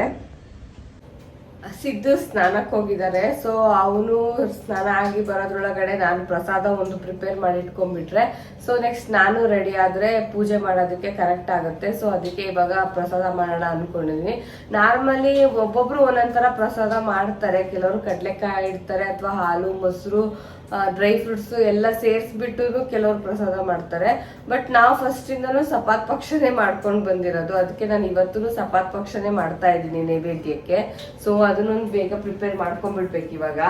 ಮಂಗಳಗೌರಿ ವ್ರತ ಒಂಥರ ಹಬ್ಬ ಥರನೇ ಅಲ್ವಾ ನನಗೆ. ಸೊ ಅದಕ್ಕೆ ಊರಲ್ಲಾದರೆ ನಮಗೆ ಒಲೆ ಎಲ್ಲ ಇರುತ್ತೆ, ಅಲ್ಲಿ ಅಗ್ನಿ ಪೂಜೆ ಅಂತ ಬೆಳಗ್ಗೆ ಒಂದ್ಸತಿ ಅಗ್ನಿ ಪೂಜೆ ಮಾಡ್ಕೊತೀವಿ. ಬಟ್ ಇಲ್ಲಿ ನಾವು ಗ್ಯಾಸ್ಗೆ ಪೂಜೆ ಮಾಡ್ಕೊಬೇಕು. ಅದಕ್ಕೆ ಗ್ಯಾಸ್ಗೆ ಸ್ವಲ್ಪ ನಾನು ಅರಿಶಿನ ಕುಂಕುಮ ಗಂಧ ಎಲ್ಲ ಹಾಕಿಬಿಟ್ಟು ಆ್ಯಂಡ್ ಸ್ವಲ್ಪ ಹೂವು ಉದ್ಬತ್ತಿ ಎಲ್ಲ ಯೂಸ್ ಮಾಡಿಬಿಟ್ಟು ಪೂಜೆ ಮಾಡೋಣ ಅಂತ ಹೇಳಿಬಿಟ್ಟು ರೆಡಿ ಮಾಡ್ಕೊಂಡಿದ್ದೀನಿ. ಬಟ್ ಹಿಂದಿನ ದಿನವೇ ನಾನೆಲ್ಲ ತೊಳೆದು ರೆಡಿ ಮಾಡಿ ಇಟ್ಕೊಂಡಿದ್ದೆ. ಹಾಗಾಗಿ ಬೆಳಗ್ಗೆ ಏನು ಜಾಸ್ತಿ ನಂಗೆ ಇದು ಕಷ್ಟ ಆಗಿಲ್ಲ. ಬೆಳಗ್ಗೆ ಎದ್ದ ತಕ್ಷಣ ನಾನು ಇವಾಗ ಫಸ್ಟೇ ಕಿಚನಿಗೆ ಈಗ ಬಂದುಬಿಟ್ಟು ಸ್ಟಾರ್ಟ್ ಮಾಡಿರೋದು. ಅದಕ್ಕೆ ಫಸ್ಟ್ ಒಂದ್ಸತಿ ಪೂಜೆ ಎಲ್ಲ ಮಾಡಿಕೊಂಡು ಸಪಾತ್ ಪಕ್ಷನೇ ನಾನು ರೆಡಿ ಮಾಡ್ಕೊತಾ ಇದ್ದೀನಿ ನೈವೇದ್ಯಕ್ಕೆ. ಫೈನಲಿ ನಾನು ರೆಡಿ ಆದೆ. ಇವಾಗ ಸಿಂಪಲ್ ಆಗಿ ಒಂದು ಲೈಟ್ ವೈಟ್ ಸ್ಯಾರಿ ವೇರ್ ಮಾಡಿದ್ದೀನಿ. ಸೊ ಪೂಜೆಗೆ ಅಲ್ಲಿ ಕಡಿಮೆ ಬೇರೆ ಇದೆಯಲ್ಲ ಜಾಗ. ಸೊ ಅದಕ್ಕೆ ಸ್ವಲ್ಪ ಲೈಟ್ ವೈಟ್ ಇದ್ರೆ ಈಸಿ ಆಗುತ್ತೆ ಓಡಾಡಕ್ಕೆ ಅಂತ ಹೇಳ್ಬಿಟ್ಟು ಇದೊಂದು ಸ್ಯಾರಿನ ವೇರ್ ಮಾಡಿದ್ದೀನಿ. ಆ್ಯಂಡ್ ಇವಾಗ ಪೂಜೆ ಸ್ಟಾರ್ಟ್ ಮಾಡಬೇಕು. ಕಳಸ ಕೂರಿಸ್ಬೇಕು. ಇವಾಗ ಟೈಮ್ ಆಯಿತು. ಸೊ ಕಳಸ ಕೂರ್ಸೋಣ. ಲಾಸ್ಟ್ ವ್ಲಾಗಲ್ಲಿ ನಂಗೊಬ್ರು ಕಮೆಂಟ್ ಮಾಡಿದ್ರು, ನೀವು ಸ್ಟೀಲಿಂದ ಬಿಂದಿಗೆನ ಯೂಸ್ ಮಾಡಬೇಡಿ ಅಂತ. ನಾನು ಇಲ್ಲಿ ಡೈರೆಕ್ಟಾಗಿ ಏನು ಕಾಯಿನ ಬಿಂದಿಗೆ ಮೇಲೆ ಕೂರಿಸ್ತಾ ಇಲ್ಲ, ಅದ್ರ ಮೇಲ್ಗಡೆ ಬೆಳ್ಳಿ ಕಳಶ ಇಟ್ಬಿಟ್ಟು ಕೂರಿಸ್ತಾ ಇರೋದು. ಹಾಗಾಗಿ ಏನು ಪ್ರಾಬ್ಲಮ್ ಇಲ್ಲ. ಡೈರೆಕ್ಟಾಗಿ ಯಾರಾದ್ರು ಬಿಂದಿಗೆ ಮೇಲೆ ಕೂರಿಸೋರಿದ್ರೆ ಅವ್ರು ಮಾತ್ರ ಬ್ರಾಸ್ ಅಥವಾ ಕಾಪರ್ ಯೂಸ್ ಮಾಡಬೇಕಾಗುತ್ತೆ. ಸೊ ನಾನಿಲ್ಲಿ ಕಳಶಕ್ಕೆ ನೀರು ಹಾಕಿಬಿಟ್ಟು ಅದಕ್ಕೆ ಸ್ವಲ್ಪ ಅರಿಶಿನ ಕುಂಕುಮ ಒಂದು ಹೂವು ಸ್ವಲ್ಪ ಅಕ್ಷತೆ ಒಂದು ಬೆಳ್ಳಿ ಕಾಯಿನ ಹಾಕಿದ್ದೀನಿ. ಮಂಗಳಗೌರಿಗೆ ನಾರ್ಮಲಿ ನಾವು ಇಷ್ಟೇ ಹಾಕೋದು. ನೀವು ವರಮಹಾಲಕ್ಷ್ಮಿಗಾದರೆ ಇವಾಗ ತುಂಬ ತೋರಿಸ್ತಾರೆ ನೋಡಿ, ಡ್ರೈ ಫ್ರೂಟ್ಸು ಆ್ಯಂಡ್ ಬೇರೆ ಬೇರೆ ಥರದ್ದೆಲ್ಲ ಹಾಕಬೇಕು ಅಂತ ಹೇಳ್ತಾರಲ್ವ. ಸೊ ಅದನ್ನೆಲ್ಲ ನಾನು ಅವತ್ತು ಮಾತ್ರ ನೋಡ್ಕೊಳೋದು. ಇವತ್ತು ನಾನು ಇಷ್ಟೇ ಹಾಕೋದು. ಹಾಕ್ಬಿಟ್ಟು ನಾನು ಕಳಶನ ಕೂರಿಸಿದ್ದೀನಿ. ಕಾಯಿನ ಒಂದ್ಸತಿ ಕೂರಿಸಿದ್ಮೇಲೆ ಹಂದಾಡಿಸ್ಬಾರ್ದು ಅಲ್ವಾ.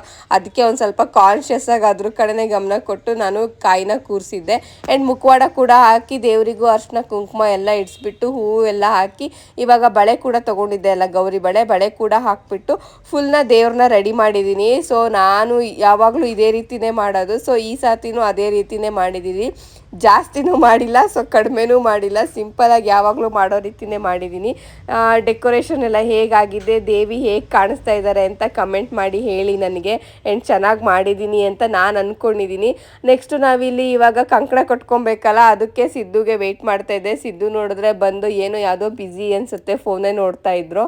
ನೆಕ್ಸ್ಟು ನಾರ್ಮಲಿ ವರ್ಷ ಹೇಗೆ ನಾವು ಅವ್ರಿಗೆ ನಾನು ಕಂಕಣ ಕಟ್ಟಿ ನನಗೆ ಅವ್ರು ಕಂಕಣ ಕಟ್ಕೊತಾರೋ ಅದೇ ರೀತಿನೇ ಈ ಸತಿನೂ ಮಾಡಿದ್ದೀನಿ. ನಾರ್ಮಲಿ ಮಂಗಳಗೌರಿ ವ್ರತ ಮಾಡೋದೇ ಆಲ್ಮೋಸ್ಟ್ ನಾನು ಒಂದು ವ್ಲಾಗಲ್ಲಿ ಹೇಳಿದ್ದೆ. ಗಂಡಂಗೆ ಆಯಸ್ಸು ಆರೋಗ್ಯ ಎಲ್ಲ ಕೊಟ್ಟು ಅವ್ರು ಅಂದ್ಕೊಂಡಿರೋ ಎಲ್ಲ ಕೆಲಸಗಳು ಚೆನ್ನಾಗಿ ನೆರವೇರಲಿ. ಆ್ಯಂಡ್ ಮಕ್ಕಳೆಲ್ಲ ಇದ್ದವ್ರಿಗೂ ಅಷ್ಟೇ, ಮಕ್ಕಳಿಗೂ ಎಲ್ಲ ಒಳ್ಳೇದಾಗಲಿ ಅಂತ ಹೇಳಿಬಿಟ್ಟು ಮಾಡ್ತಾರೆ. ನಾನು ಹಾಗೆ ಗಂಡಂಗೋಸ್ಕರನೇ ಮಾಡ್ತಾ ಇರೋದು ಅಲ್ವಾ. ಸೊ ಅವ್ರ ಹತ್ರನೇ ಕಂಕಣ ಕಟ್ಟಿಸ್ಕೊಂಡು ಅವ್ರ ಹತ್ರನೇ ಒಂದು ಸತಿ ಆಶೀರ್ವಾದ ತೊಗೊಂಡು ನೆಕ್ಸ್ಟು ಪೂಜೆ ಸ್ಟಾರ್ಟ್ ಮಾಡೋದು. ಸೊ ನಾನಿಲ್ಲಿ ಪೂಜೆದು ಮಾತ್ರ ನಾನು ಫುಲ್ ವ್ಲಾಗ್ ನಾನು ನಿಜವಾಗ್ಲೂ ಮಾಡಿಲ್ಲ. ಬಿಕಾಸ್ ನಾನು ಪೂಜೆ ಮಾಡೋಷ್ಟೊತ್ತಿಗೆ ಫುಲ್ ಗಮನ ಪೂಜೆ ಮೇಲೆ ಇರಬೇಕು ಅಂತ ಹೇಳಿಬಿಟ್ಟು ನಾನು ವೀಡಿಯೋ ಕಡೆ ಏನೂ ಕಾನ್ಸಂಟ್ರೇಟ್ ಮಾಡಿಲ್ಲ. ಸಿದ್ದು ಏನೇನು ವೀಡಿಯೋ ಮಾಡ್ಕೊಂಡಿದ್ದಾರೋ ಅಷ್ಟೇ ವಿಡಿಯೋ ಮಾತ್ರ ಇತ್ತು. ಆ್ಯಂಡ್ ಸಿದ್ದು ಕೂಡ ಜಾಸ್ತಿ ವಿಡಿಯೋ ಮಾಡಿಲ್ಲ. ಬಿಕಾಸ್ ಅವರು ಕಿಚನಲ್ಲಿದ್ದರು, ನಾನು ಪೂಜೆ ಕೂತಿದ್ದೆ ಅಲ್ವಾ. ನಂದು ಪೂಜೆ ಮುಗಿಬೇಕಾದ್ರೆ ಆಲ್ಮೋಸ್ಟ್ ಮತ್ತೆ 1 hour ಆಗುತ್ತೆ. ನಾನು ಮಂತ್ರ ಎಲ್ಲ ಹೇಳಿ ಎಲ್ಲ ಪೂಜೆ ಎಲ್ಲ ಮುಗ್ಸೋಕ್ಕೆ. ನಾನು ಬೇರೆ ವ್ರತ ಎಲ್ಲ ಮಾಡಬೇಕಾದ್ರೆ ಜನರಲಿ ಉಪವಾಸನೇ ಮಾಡಬೇಕು ಇದು. ಸೊ ನಾನು ಕೂಡ ಉಪವಾಸನೇ ಇದ್ದೆ ಬೆಳಗ್ಗೆಯಿಂದ. ಹಾಗಾಗಿ ಕಿಚನಲ್ಲಿ ಸ್ವಲ್ಪ ಅವರೇ ಕುಕ್ಕಿಂಗಿಗೆಲ್ಲ ಬೇಗ ಮಾಡೋಣ ಅಂತ. ಯಾಕಂದರೆ ಪೂಜೆ ಎಲ್ಲ ಆದಮೇಲೆ ದೇವ್ರಿಗೆ ಒಂದ್ಸತಿ ಫುಲ್ ಎಡೆ ಇಟ್ಟಾದಮೇಲೆ ನಾನು ಊಟ ಮಾಡಬೇಕು. ಅದಕ್ಕೆ ನಾನು ಬರೋವರೆಗೂ ಕುಕ್ಕಿಂಗಲ್ಲಿ ಏನಾದರೂ ಬೇಗ ಮಾಡೋಕ್ಕಾದ್ರೆ ನಾನು ಮಾಡ್ತೀನಿ ಅಂತ ಹೇಳ್ಬಿಟ್ಟು ಎಲ್ಲ ಸಿದ್ದುನೇ ಮಾಡ್ತಾಯಿದ್ರು. ಸೇವಂತಿಕಾ ಪುಷ್ಪ ಸಮರ್ಪಯಾಮಿ ಓಂ ಪ್ರಸನ್ನರಾಯ ಸಮರ್ಪಯಾಮಿ ಓಂ ಮಲ್ಲಿಕಾ ಪುಷ್ಪ ಸಮರ್ಪಯಾಮಿ ಓಂ ಸೇವಂತಿಕಾ ಪುಷ್ಪ ಸಮರ್ಪಯಾಮಿ ಓಂ ಪದ್ಮ ಪುಷ್ಪ ಸಮರ್ಪಯಾಮಿ. ಆ್ಯಂಡ್ ಅದು ಮಂಗಳಗೌರಿ ಪುಸ್ತಕ ಅಂತ ಇರುತ್ತೆ. ಅದರಲ್ಲಿ ಯಾವ ರೀತಿ ಮಾಡಬೇಕು, ಯಾವ ರೀತಿ ಎಲ್ಲ ಹೇಳಬೇಕು ಅಂತ ಕೊಟ್ಟಿರ್ತಾರೆ. ಆ್ಯಂಡ್ ಮಂತ್ರಗಳು ಎಲ್ಲ ಅದರಲ್ಲೇ ಕೊಟ್ಟಿರ್ತಾರೆ. ಸೊ ಅದನ್ನೇ ನೋಡಿಕೊಂಡು ನಾನು ಅದರಲ್ಲಿ ಹೇಗೆ ಹೇಳಿರ್ತಾರೋ ಅದೇ ರೀತಿಯೇ ಮಂತ್ರಗಳನ್ನೆಲ್ಲ ಓದ್ಬಿಟ್ಟು ಕೆಲವೊಂದು ಸಹಸ್ರನಾಮ, ಕೆಲವೊಂದು 108 ಮಂತ್ರಗಳು ಎಲ್ಲ ಇರುತ್ತೆ. ಸೊ ಅದನ್ನೆಲ್ಲ ಓದಿ ಹೇಳಬೇಕಾದ್ರೆ ಮೋರ್ ದ್ಯಾನ್ 1 hour ಆಗೋಗುತ್ತೆ. ಆ್ಯಂಡ್ ನಾನು ಒಂದ್ಸತಿ ಹೂವಿನಲ್ಲಿ ಒಂದ್ಸತಿ ಈ ಥರ ಅರ್ಚನೆ ಮಾಡ್ತೀನಿ. ಆ್ಯಂಡ್ ಒಂದ್ಸತಿ ಕುಂಕುಮದಲ್ಲಿ, ಒಂದ್ಸತಿ ಬಿಲ್ವಪತ್ರೆಯಲ್ಲಿ. ಹಾಗಾಗಿ ನನಗೆ ಮೋರ್ ದ್ಯಾನ್ 2 hours ಅವರ್ಸೇ ಆಗೋಗ್ಬಿಡುತ್ತೆ ಪೂಜೆ ಮಾಡಬೇಕಾದ್ರೆ.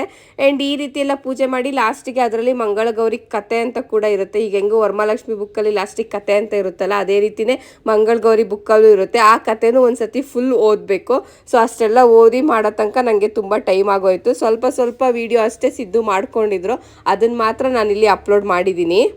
ಶಂಕರೇ ನಮಃ, ಓಂ ಶ್ರೀ ಬಾಲಾಯ ನಮಃ, ಓಂ ಶ್ರೀ ನಾನು ಮಂತ್ರ ಹೇಳಿ ಪೂಜೆ ಮಾಡೋ ಕಾನ್ಸಂಟ್ರೇಟಲ್ಲಿ ದೀಪಗಳನ್ನೇ ನೋಡಿಲ್ಲ ಆಯ್ತಾ. ದೀಪಗಳು ನೋಡಿದ್ರೆ ಹೆವಿ ಉರಿತಾ ಇದೆ. ಬತ್ತಿಗಳು ಅಷ್ಟೇ ಇಲ್ಲೊಂದಷ್ಟು ಚೆನ್ನಾಗೇ ಸಿಕ್ಕಲ್ಲ ಆಯ್ತಾ. ಲಾಸ್ಟ್ ಟೈಮು ನಾ ದೀಪಗಳು ಇಟ್ಟಾಗ ಊರಲ್ಲಿ ಬತ್ತಿ ತೊಗೊಂಡಿದ್ದೆ, ಹಾಗಾಗಿ ಆ ಸತಿ ಏನೂ ಆಗಿರಲಿಲ್ಲ, ತುಂಬ ಚೆನ್ನಾಗಿ ಬಂದಿತ್ತು. ಈ ಸತಿ ನೋಡಿದ್ರೆ ಹಿಂಗಾಗಿದೆ, ಎಲ್ಲ ತುಂಬ ಕರಿಯಾಗಿ ಹೋಗ್ಬಿಟ್ಟಿರುತ್ತೆ ದೀಪಗಳು ಅಂತ ಅಂದ್ಕೊಂಡಿದ್ದೆ ಆಮೇಲೆ ನೋಡಿ. ಬಟ್ ಗೊತ್ತಿಲ್ಲ ಎಷ್ಟು ಕರಿಯಾಗಿರುತ್ತಂತ. ಬಟ್ ಈಗ ನೋಡಿದ್ರೆ ಫುಲ್ ಕರಿಯಾಗ್ಬಿಟ್ಟಿದೆ ಆಯ್ತಾ. ಅದನ್ನು ತಿಕ್ಕಕ್ಕೆ ನನಗೆ ಇವಾಗ ಮತ್ತೆ ತುಂಬ ಟೈಮ್ ಬೇಕು. ಬಟ್ ಪೂಜೆ ತುಂಬ ಚೆನ್ನಾಗಾಯಿತು ಅಂತ ಅನಿಸುತ್ತೆ. ನಾನು ಫುಲ್ಲು ಭಕ್ತಿಯಿಂದ ಪೂಜೆಯಲ್ಲೇ ಮಾಡ್ತಾ ಇದ್ದೆ.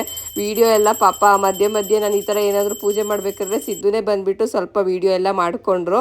ಹಾಗಾಗಿ ನಾನು ಡೀಟೇಲಾಗಿ ಪೂಜೆ ಬಗ್ಗೆ ಏನು ವಿಡಿಯೋಗಳನ್ನ ಮಾಡಿಲ್ಲ. ಆ್ಯಂಡ್ ಪೂಜೆ ಎಲ್ಲ ಹೇಗೆ ಅನಿಸ್ತು ನಾನು ಮಾಡಿರೋದು, ಆ್ಯಂಡ್ ಡೆಕೋರೇಷನ್ನು ಎಲ್ಲ ಹೇಗೆ ಅನಿಸ್ತು ಅಂತ ಕಮೆಂಟ್ ಮಾಡಿ ಹೇಳಿ. ಆಲ್ಮೋಸ್ಟ್ ನನಗೆ ಹೇಗೆ ಗೊತ್ತೋ ಅಥವಾ ನನಗೆ ಹೇಗೆ ಹೇಳ್ಕೊಟ್ಟಿದ್ದಾರೋ ನಾನು ಅದೇ ರೀತಿಯೇ ಪೂಜೆ ಮಾಡಿದ್ದೀನಿ. ಚೆನ್ನಾಗಾಯಿತು ಅಂತ ಅಂದ್ಕೊಂಡಿದ್ದೀನಿ. ಆ್ಯಂಡ್ ನಾನು ಊಟದ್ದು ಎಡೆ ಇಟ್ಟಿದ್ದು ಅದರದ್ದೆಲ್ಲ ಏನು ನಾನು ವಿಡಿಯೋ ಮಾಡ್ಕೊಳಕ್ಕೆ ಹೋಗಿಲ್ಲ. ಬಿಕಾಸ್ ನಂಗೆ ಅಷ್ಟೆಲ್ಲ ಮಾಡಬೇಕಾದ್ರೆ ಫುಲ್ ಸುಸ್ತಾಗಿಬಿಟ್ಟಿತ್ತು ಆ್ಯಂಡ್ ಹಸು ಬೇರೆ ಆಗ್ತಾಯಿತ್ತು. ಅದಕ್ಕೆ ನಾನು ನಾರ್ಮಲಿ ಪುಳಿಯೋಗರೆ, ಹೋಳಿಗೆ, ಪಾಯಸ ಅದನ್ನೇ ಎಲ್ಲ ಮಾಡಿದ್ದೆ. ಅದನ್ನೇ ಎಲ್ಲ ಇಟ್ಬಿಟ್ಟು ಸಂಜೆನೂ ಅಷ್ಟೇ ಮಡ್ಲಕ್ಕಿದು ಎಲ್ಲ ನಾನೇನು ವಿಡಿಯೋ ಮಾಡಿಲ್ಲ. ಸ್ವಲ್ಪ ಹೆಡ್ಡೇಕ್ ಬೇರೆ ಸ್ಟಾರ್ಟ್ ಆಗಿಬಿಟ್ಟಿತ್ತು ಸಂಜೆ, ಹಾಗಾಗಿ ಇಷ್ಟನ್ನೇ ವಿಡಿಯೋನ ಸ್ಟಾಪ್ ಮಾಡಿಬಿಟ್ಟೆ. ಸೊ ಫಸ್ಟ್ ವೀಕ್ ಮಂಗಳಗೌರಿ ವ್ರತ ನಂದು ಈ ರೀತಿ ಆಯಿತು. ಆ್ಯಂಡ್ ಸೆಕೆಂಡ್ ವೀಕು ಊರಲ್ಲಿ ಮಾಡೋಣ ಅಂದ್ಕೊಂಡಿದ್ದೀನಿ. ಸೊ ಊರಲ್ಲಿ ಮಾಡೋದು ವ್ಲಾಗ್ ಬೇಕಾ ಅಂತ ಕಮೆಂಟ್ ಮಾಡಿ ಹೇಳಿ ನನಗೆ. ಆ್ಯಂಡ್ ಪೂಜೆ ತುಂಬ ಚೆನ್ನಾಗಾಯಿತು. ತುಂಬ ಚೆನ್ನಾಗಿ ಮಾಡಿದೆ ಅಂತ ನನಗೆ ತೃಪ್ತಿ ಇದೆ. ಆ್ಯಂಡ್ ಈ ವಿಡಿಯೋ ಎಲ್ಲರಿಗೂ ಇಷ್ಟ ಆಗುತ್ತೆ ಅಂತ ಅಂದ್ಕೊತೀನಿ. ಆ್ಯಂಡ್ ಇನ್ನು ಯಾರೆಲ್ಲ ನನ್ನ ಚಾನಲ್ನ ಸಬ್ಸ್ಕ್ರೈಬ್ ಮಾಡಿಲ್ಲ, ಪ್ಲೀಸ್ ಸಬ್ಸ್ಕ್ರೈಬ್ ಮಾಡಿ, ಶೇರ್ ಮಾಡಿ, ಕಮೆಂಟ್ ಕೂಡ ಮಾಡಿ. Thank you.